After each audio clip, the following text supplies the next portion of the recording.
So here we are on the morning of the exhibition. So the punters are coming through the door already. The layout's set up. This is our corner of the hall, you can see. People are coming in and the nerves are on edge. We've had some good comments already. In fact, one chap come up to me and he said it was the best scenery, best layout in show, which is immensely pleasing. So we may take some more video later on and update you.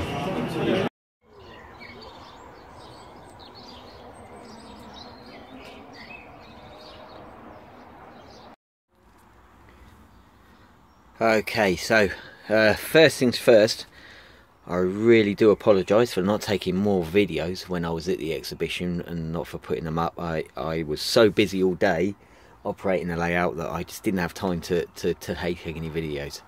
I managed to get one done and hopefully you'll see that on there, but I will take some more videos and show you the layout in its entirety and how it operates as well. But so you can see the layout is still boxed up and the fiddle yard's there, so we're back home now. It's back in its shed, back in its home that it's been in for donkey's years. And I suppose the first thing you want to know is how the exhibition went. So I have to say it went fantastically well. It really did. I quite over the moon about how it went. The layout performed brilliantly all day. I had very little faults with it. At the end of the day, one of the point motor electric switches on the bottom that operate the points, that went wrong. It fell apart actually. I think it got stressed by the people looking at it, and it just had a bit of a moment and it just fell apart. However, I managed to rebuild it. It was just a case of putting it back together. It's a bit difficult upside down. Isn't gravity a bugger? So I managed to rebuild it and it carried on operating faultlessly. It just needed rebuilding. It just clipped together. Apart from that, it was brilliant all day. I had no faults with it. Most of the operation was, most of the times we had problems was down to operator error. Me driving into points that were against me, driving trains into other trains too fast, not concentrating on what I'm doing. So most of it was down to operator error. I did have one coach, one loco and train, and one carriage that kept decoupling at certain points, but again, that's very easily sortable. That is so easy to sort that out. Other than that, it was brilliant. I even got possibly another booking for another show, as well as this one, which is an absolute. I'm slightly in shock, to be honest. One of the exhibitors that was from another model railway club, he come up very early in the morning just after I set it up, and he wandered up and he said, "This is the best layout at the show," and that makes it all worthwhile. That really does. It just makes you. It makes you feel very proud when somebody says that about your own layout. It's almost emotional. Almost emotional. Not quite, but almost. So, what have we learned? Well, to be honest, I don't think there's anything I would change. It worked really well. I've got to some of the back scenes where I painted them and put stuff on them.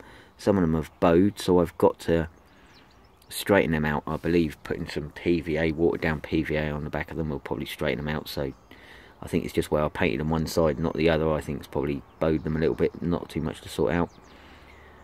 And I'm trying to think, it just went so well. I've got some other bits I'm still going to add, so we're going to put some lights in. So we're going to add some signals as well, put some lights in, put some signals in. I've still got a detail here and there, put some more bits and pieces on here and there. One of the things they always say about layouts is they're never finished. I think I mentioned that before, and this one will be no different, so there will be bits that I will add on to it. But other than that, I'm just immensely proud of and happy of how it went today. It just couldn't have gone any better. It really couldn't. Everything worked well, and I don't know, I'm in a little bit of a shock, really. I am. I'm just in a little bit of a state of shock. Yeah. I have to say a few thank yous. I really do have to say some thank yous on here, on his videos. So my biggest thank you goes to my long-suffering partner for putting up with all the mess and all of the nights that I've been spending out in the shed, not with her, and the fact that we had a brand new kitchen fitted not that long ago. You may have seen it in the videos. I damaged the coving at one point. I damaged the coving when I moved one of the boards and knocked it, which I've still got to repair, so that's my job for tomorrow morning. I've got to repair the coving. It's turned into a bit of a joke at the Model Railway Club as well. They keep joking about it and bringing me in bits of coving to repair it. And at the Model Railway Club, so I'd like to thank everybody at the Model Railway Club, at Loddon Vale Model Railway Club, for their help and support in layout, and especially Andy. Thank you, Andy, for building the trestles. Thank you very much for that. And for everybody else as well that belongs to the club, for their inspiration and their not just help, but also just watching other people, how other modelers have done stuff over the years, and learning from them is there's no better way of learning. If you're thinking about joining the club, I would thoroughly recommend you do it, because there's no better way of learning stuff. I'd also like to thank Alex, one of our new members, who helped me today run my layout. He had roughly 20 minutes tuition on running this morning, and he ran it nearly all day for me. I run it every now and again just to give him a break, but I was talking to people all day, chatting to people, helping people out, and he ran it nearly all day for me, and he did a tremendous job. So thank you very much, Alex, for your help. Thank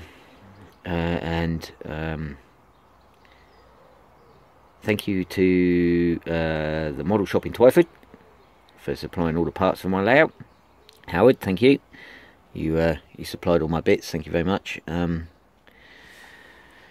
than that, I really don't know what else to say. It's been an amazing day.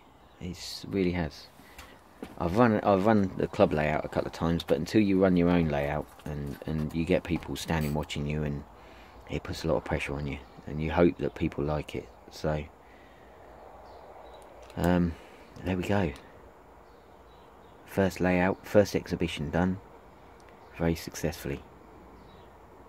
Thank you for watching all of my videos up to this point, for those of you that have been following them, and I'll keep you up to date on some of the other videos as well. Don't worry, I'll keep posting them. One of the things that I am going to do, I'm going to do another video on the couplings. You remember I did a video on the KD couplings. Now, I've learnt a lot about these from doing my own layout, and there's a few videos on YouTube about using them on British stock, but I struggle to find them. There's not that many out there, so I intend to do a fairly detailed video on using them on British stock, because there is supposed to be a standard. I mentioned this in one of the other videos, and that standard is one of the vaguest standards I've ever known. There is so much difference. Most of it you can sort out with a tiny little bit of cardboard or a little bit of plastic, but some of them are worse. Some of them are a lot worse. But they actually work quite well as well today, which I was quite surprised at. Anyway, that's enough of me rabbiting on. As you can see, I've got a bit of verbal diarrhea today because I'm still on the high for me operating it. So I'm going to post this sooner or later, and I'll get back to you very soon. Thank you very much for watching, and I will get back to you very soon. Thank you.